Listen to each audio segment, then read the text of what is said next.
Os type guards são usados para verificar o tipo de uma variável em tempo de execução. Isso significa que o TypeScript vai tratar essa variável como um tipo específico dentro de um bloco de código. Os type guards são úteis, principalmente em situações onde o tipo da variável pode ser de múltiplos tipos diferentes, como, por exemplo, a gente viu com os union types. E hoje eu vou te mostrar algumas formas da gente usar e criar type guards. Vamos começar aqui fazendo uma função bem simples, vou chamar de print value. Vamos supor que a gente receba aqui um valor que pode ser string ou number. Eu quero que quando o valor for string, eu vou printar ela, só que toda em maiúsculo, né? Então, para isso, a gente precisaria usar o método toUppercase. Quando for um number, eu quero usar o método toFixed, para formatar aí o nosso number com casas decimais, né? Mas se a gente fizer um velho ponto aqui, a gente não vai ter acesso a esses métodos, né? Porque, como vocês já sabem, a gente precisa saber o tipo exato da variável para poder acessar os métodos dela. Se eu passo o mouse por cima aqui, a gente nota que velho é string ou number. Um type guard mais comum que a gente tem aqui é o typeof. Então, eu posso fazer uma checagem aqui, ó, usando o typeof velho. Dessa forma aqui, a gente vai ter um valor de tipo. Então, eu quero saber se o tipo de velho é igual a string. Então, se esse if der verdadeiro, o nosso código vai cair aqui dentro. Isso significa que aqui dentro, velho é uma string. E aí, dessa forma, eu posso fazer aqui um console log, passando aqui o nosso valor. E agora eu posso acessar o método toUpperCase. Eu vou colocar um else aqui. E vocês vão notar, o tipo dessa variável agora é number, com total certeza. Porque dentro desse if, a gente verificou se o tipo dela era string. Se o código ele cai aqui dentro, isso significa que aqui dentro é uma string. Porém, se o código não cai aqui dentro e passa para um else, por exemplo, o else, obviamente, ele só vai executar se esse if aqui for falso. E como a gente exclui a possibilidade do valor ser do tipo string, porque ele não caiu aqui dentro, só restou um valor, que é o nosso number. Então, aqui dentro do else, ele vira um number, né? E aí, aqui dentro, eu posso usar o método toFixed. Então, esse aqui é um tipo de type guard. Como vocês notaram, a tipagem da nossa variável, ela foi verificada e ela foi definida dentro desses blocos. Então, olha o que acontece se eu tentar acessar velho fora dessas checagens de type guard. Aqui fora, o velho ainda é string ou number, porque a gente não checou o tipo dele ainda, né? Fora aqui desse bloco, a não ser que a gente colocasse aqui um retorno, né, dentro desse código, e eu poderia excluir esse else aqui. E agora aqui fora, depois de fazer a checagem e dar o retorno aqui dentro, o nosso velho é number. Mas se eu olhar o tipo dele antes de fazer a checagem, o velho ainda vai ser string ou number. Então, esse aqui é um tipo de type guard. A gente usa a palavra-chave typeof, né, para verificar qual é o tipo da nossa variável. Eu criei duas classes aqui. A primeira é dog, que é o nosso cachorro, e a segunda aqui é cat, que é o nosso gato. Vamos criar uma função aqui chamada makeSound e vamos receber aqui um desses animals. Então, a gente vai ter aqui dog ou cat. Então, olha o que acontece se eu tento acessar um método aqui de algum desses animais, ó. Eu aperto o ponto aqui, aperto Ctrl espaço, não acontece nada. A gente não tem nenhuma sugestão aqui de método, porque nenhuma dessas classes aqui tem um método em comum. Vocês notam aqui que esse método tem um nome completamente diferente desse. Se a gente tivesse o mesmo método nas duas classes, a gente conseguiria ver ele aqui, né? Mas como esse não é o caso, a gente vai precisar usar um type guard aí para verificar qual é o tipo dessa variável que a gente está recebendo aqui, que ela pode ser duas classes diferentes. Então, se eu fizer um if aqui e tentar usar o typeof animal, isso aqui não vai funcionar, porque a gente não consegue ver aqui o tipo exato da classe, né? Ó, a gente está verificando qual é o tipo de animal, mas a gente não tem aqui como saber qual é o tipo da classe, né, que a gente tem usando o typeof. Então, para classe, a gente vai usar um outro type guard, que é o instanceOf. Então, eu vou verificar se animal instancia da classe dog. Se o if der verdadeiro, aqui dentro desse bloco, animal vai ser do tipo dog. E a nossa classe dog tem o método bark, que é para ele latir, né? Eu posso pôr um else aqui, e como o else vai ser executado se o if aqui não der verdadeiro, ou seja, se o nosso código ignorar esse if, isso significa que dog foi excluído da tipagem. Então, aqui dentro, animal é cat.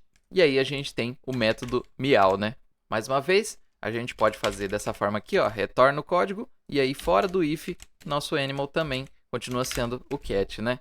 Aí é mais recomendado utilizar dessa forma aqui, né? Sem fazer aqueles else, mas é só para vocês entenderem como é que funciona esse type guard aqui. Eu criei essas duas interfaces aqui que descrevem um objeto que contém um método, né? A primeira interface é do peixe e tem o método nadar.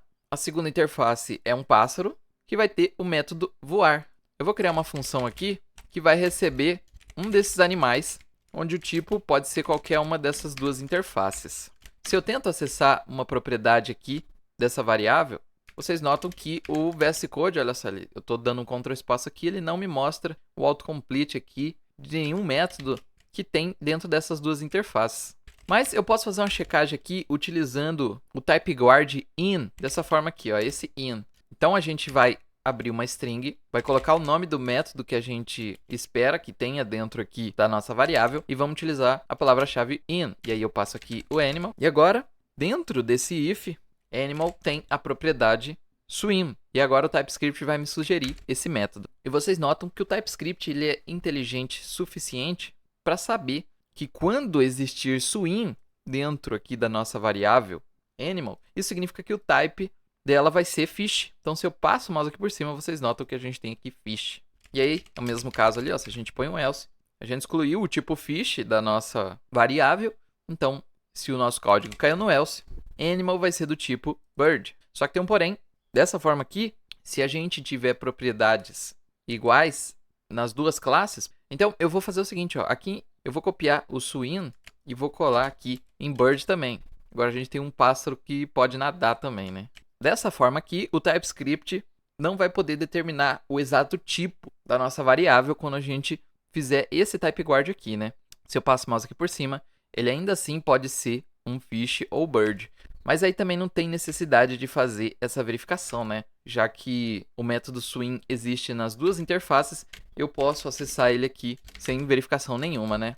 Mas isso aqui é só um detalhe para vocês fixarem aí. Usando aqui dessa forma, a gente verifica se existe uma propriedade ou método dentro de uma variável, assim determinando qual é o seu tipo. Eu posso até mostrar um outro exemplo utilizando valores mais primitivos do JavaScript. Por exemplo, um array de string ou uma data. Então, olha só, se eu tentar utilizar algum método aqui desse valor, a gente só vai ver esses métodos que existem em comum em ambos os tipos, né? Dentro de um array existe o toLocaleString, toString e valueOf. E dentro de date também existe esses mesmos três métodos, né? Mas vamos supor que eu queira utilizar algum método de array aqui que eu sei que existe dentro aqui do array, né?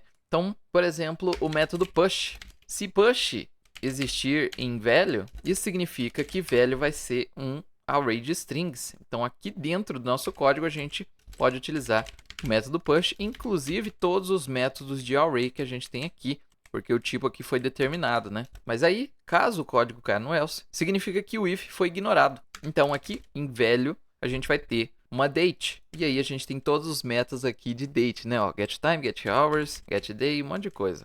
Só para vocês entenderem aí a forma de usar o TypeGuard in. Bom, até agora a gente viu os TypeGuards nativos do JavaScript, né? Que a gente usa bastante aqui no TypeScript também. Só que a gente pode criar os nossos próprios TypeGuards nas nossas tipagens. Eu criei essas três interfaces aqui que descrevem basicamente uma profissão. A gente tem aqui o cozinheiro, com o método aqui que ele vai cozinhar. A gente tem o professor, o método ensinar. E a gente tem o motorista, o método dirigir. E a gente tem aqui algumas propriedades, né? Licença de motorista, né? Ou habilitação, diploma de professor e o certificado aqui de cozinheiro. Eu vou pegar todas essas interfaces e vou unir elas aqui com o Union Types, né? Num tipo chamado Professional. Então, um Professional pode ser um cozinheiro, um professor ou um motorista. Eu criei a função execute e estou esperando um parâmetro chamado professional, que é do tipo professionals. Como vocês já sabem, como a gente não tem nenhum método em comum entre essas interfaces e nenhuma propriedade também, quando eu apertar ponto aqui, não vai aparecer nada. O TypeScript não vai sugerir nada para a gente. Ó. Posso apertar um Ctrl espaço aqui para poder ver as sugestões e a gente não vê nada. A gente poderia utilizar aquele TypeGuard in eu posso verificar se existe uma propriedade ou um método chamado cook em professional. E aí aqui dentro a gente teria o nosso cozinheiro, né? Então a gente pode ver todos os métodos e propriedades do cozinheiro. Porém, existe uma outra forma de criar um type guard. Ele é bastante usado aí em diversas libs por muitas pessoas, que é utilizando a palavra-chave is.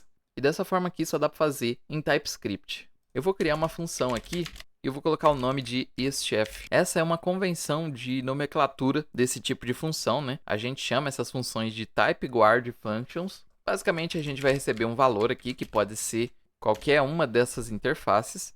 E o retorno dessa função deve ser um booleano, porém a tipagem vai ser definindo qual é o tipo do próprio valor que a gente está recebendo aqui. Então, como o nome aqui é velho, né? Eu vou copiar isso aqui e eu vou determinar que velho é chef.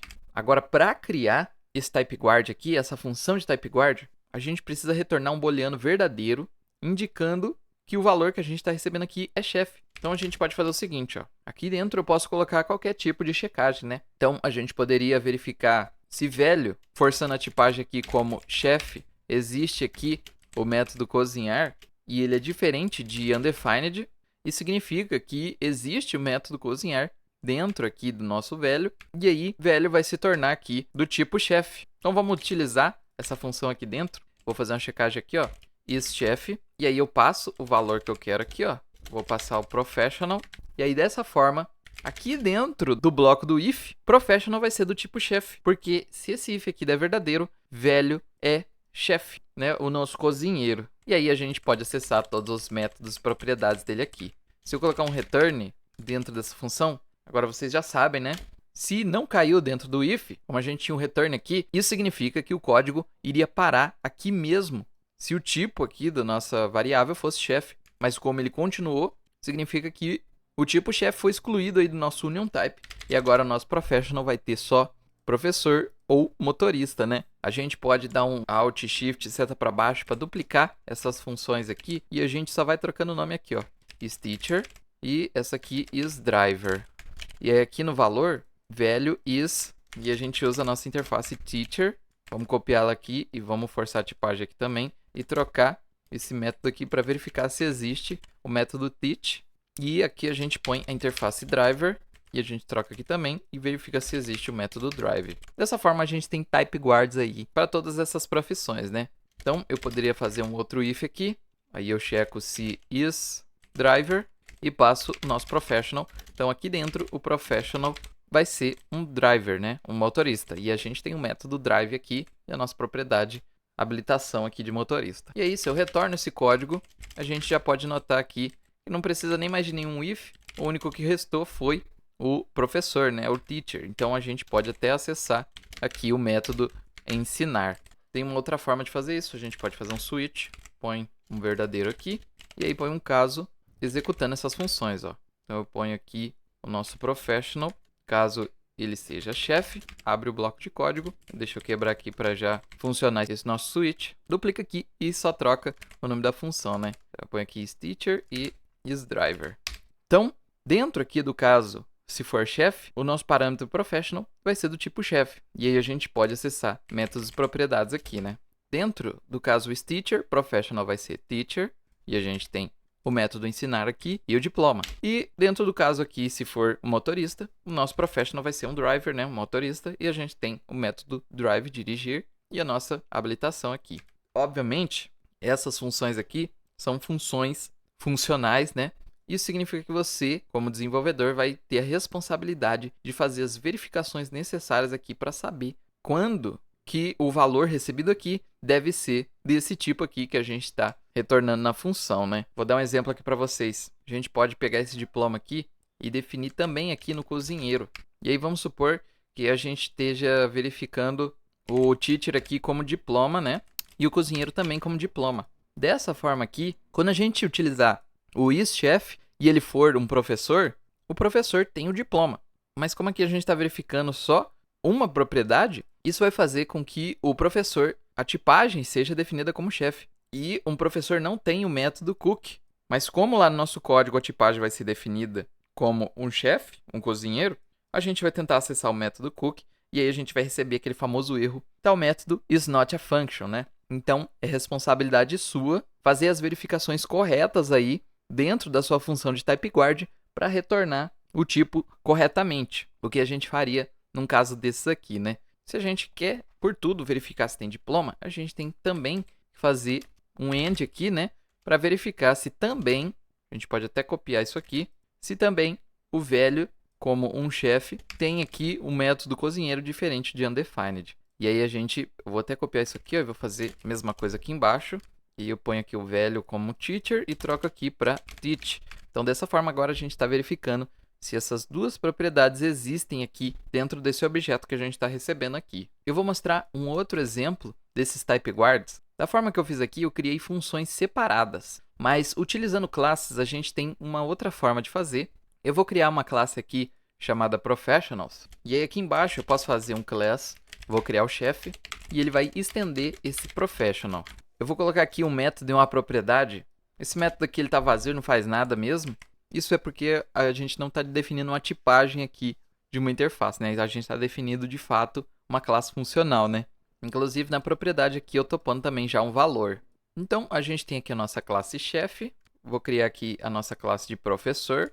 E, por último, aqui, criei a classe motorista, né? Todas elas estendem professionals. Eu vou pôr uma função aqui, chamada execute, que vai receber um professional. Obviamente, se eu tento acessar algum método aqui de professional, vocês notam que a gente não tem nada. Isso é muito óbvio. Professionals é uma classe e dentro dessa classe não tem nada, né?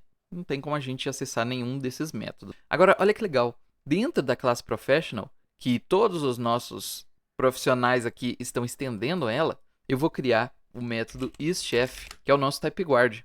E esse método vai definir que isso, ou seja, essa classe é, na verdade, a classe chefe. E aí aqui eu tenho que retornar um booleano, né? E a gente pode utilizar, como isso aqui é uma classe, a gente pode utilizar o TypeGuard instance_of. Então eu verifico se isso, ou seja, essa classe, instancia a classe chefe. Quando isso aqui for verdadeiro, dentro do bloco do if, isso, ou seja, essa classe, vai ser a classe chefe. Então agora professional tem o método isChef. Vamos só fazer todos os outros métodos aqui. É só repetir o mesmo processo, né? Ó, is, e aí o nome do que a gente quer que seja a tipagem. Obviamente, isso aqui é uma convenção. Poderia chamar isso aqui de rinco, ó. E aí, quando eu acesso o método rinco, se der verdadeiro, vai falar que é o chefe, né? Mas vamos seguir a convenção aqui de escrita de funções. Então, basicamente, o nome da função e o retorno dela tem que ser this is, e aí uma tipagem. E aí, a funcionalidade da função é retornar um booleano, né? Então, eu ponho aqui o isTeacher, isso é um professor, e retorna se isso instancia o professor. E por último aqui, o nosso driver, né? IsDriver, a tipagem, o método vai retornar se isso é um motorista. E agora, a nossa classe Professional, ela tem todos esses métodos. Inclusive, se eu vim aqui na nossa função execute, eu posso ver todos eles. Porém, vocês notam que eu não vejo nenhum dos métodos dessas classes específicas. Então, eu vou fazer um if aqui, ó, passando o nosso Professional e vou verificar se ele é um motorista, né? Então, eu passo assim. Então, dessa forma aqui, dentro do if, Professional é um driver. Então, olha que legal. A função aqui, o tipo da nossa variável Professional mudou para a nossa classe driver, né? E agora, eu tenho aqui, novamente, todos os métodos de is aqui. E agora eu posso acessar os métodos de driver. Se vocês ficaram um pouquinho confusos por que esses métodos ainda aparecem, é porque todas as nossas classes aqui, elas estendem um professional, né? Então, obviamente, elas têm que ter todos esses métodos da classe que ela está estendendo. Mas agora a gente pode acessar o método drive, né? E a gente pode fazer aquele mesmo esqueminha com os nossos switch. Então, eu posso fazer um switch true aqui, ou seja, ele vai cair. No caso, quando ele for verdadeiro, eu posso passar aqui um professional isChef. E aí, aqui dentro, professional é um chefe, né? Então, a gente tem o método cook e o certificado aqui de que ele é chefe, né? O método cook e cozinhar, né? E vamos fazer um outro caso aqui, ó. Professional is teacher. E aí, aqui dentro, a gente vai ter o método ensinar. E aí, eu posso pôr uma última aqui, ó. Professional is driver. E aí, caso o código caia aqui dentro, a gente vai ter o método drive aqui do nosso motorista, né? Eu preciso reforçar mais uma vez. A gente fez aqui uma forma bem simples, né, de verificar o tipo aí da nossa classe. Porém, existem diversos casos. Você pode criar classes completamente diferentes. Você pode estar usando apenas interfaces também, né, para definir o tipo do seu objeto. Então, Essas funções e métodos de TypeGuard é responsabilidade sua de criar um if aqui dentro, né? De criar uma checagem para saber, para retornar um booleano quando o valor recebido aqui, ou no caso da classe o this, né, for de fato uma outra tipagem que você tenha. Então, é preciso que você entenda como isso aqui funciona para você não criar um TypeGuard de forma incorreta, né? Como o exemplo que eu dei ali, onde existiam o diploma, né, a mesma propriedade em ambas as interfaces, né? E aí, se a gente verificar se existe diploma em todas as interfaces, ele sempre vai retornar o verdadeiro, né? Por isso a gente precisaria verificar mais outras propriedades para ter certeza de qual que é o tipo daquele valor que a gente está recebendo, né? É importante entender como os TypeGuards funcionam, porque, acreditem ou não, a gente utiliza bastante eles durante o nosso código. Inclusive, logo a gente vai estar aprendendo sobre narrowing, e os TypeGuards são essenciais durante o narrowing, né, que é basicamente o refinamento de tipos. Então, vocês entenderam que os TypeGuards são basicamente formas aí de saber qual que é o tipo da variável. Inclusive, a gente pode criar funções TypeGuard customizadas aí para o nosso próprio tipo. Antes de finalizar, deixa eu mostrar aqui que a gente tem um TypeGuard aqui do array, né? E a gente pode passar aqui qualquer coisa. E aí, eu pus um objeto aqui, né? Mas vou criar um negócio aleatório aqui. E aí eu vou pôr ela aqui dentro, né? Dei uma melhorada aqui, ó. A gente tem o valor. A gente recebe um valor nessa função main, que ele é do tipo desconhecido. E aí vocês sabem que o tipo desconhecido, né? Significa que a gente não sabe qual é o tipo, então não tem sugestão nenhuma aqui, né? Mas, usando o TypeGuard aqui isArray do próprio JavaScript, o nosso valor aqui dentro vai ser um array. E aí a gente tem os métodos aqui de array, inclusive o push. Só que aí a gente vai precisar saber qual é o tipo desse array, né? Pode ser um array de números, de strings, de booleanos. Então, a gente pode passar qualquer coisa aqui dentro desse push ainda, né? Mas seria bom também verificar qual é o tipo dos itens aqui desse array. Mas é basicamente assim que os TypeGuards funcionam no TypeScript.